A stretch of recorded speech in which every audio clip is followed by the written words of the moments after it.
বগুড়া ৬ ও শেরপুর ৩ আসনের নির্বাচন জালিয়াতি নিয়ে বাংলাদেশের জামাত ইসলামীর বিশাল বিক্ষোভ মিছিল বায়তুল মুকাররমের উত্তর গেটে বিক্ষোভ সমাবেশ করে বিক্ষোভ মিছিল বাহির করেছেন বাংলাদেশের জামাত ইসলাম সেক্রেটারি মিয়া গোলাম পরারের নেতৃত্বে আজকের এই বিক্ষোভ সমাবেশ ও বিক্ষোভ মিছিল।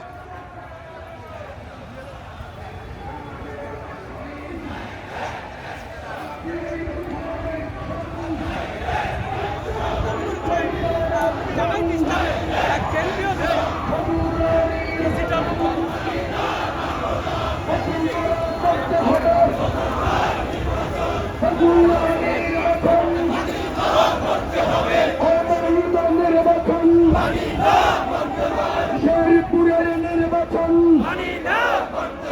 দখলদারের নির্বাচন ভোটদাতার নির্বাচন জনবিরোধী নির্বাচন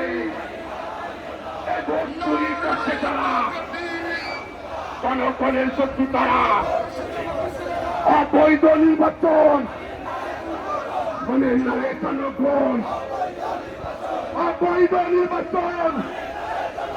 অ্যাকশন অ্যাকশন সমাজসেবীদের অ্যাকশন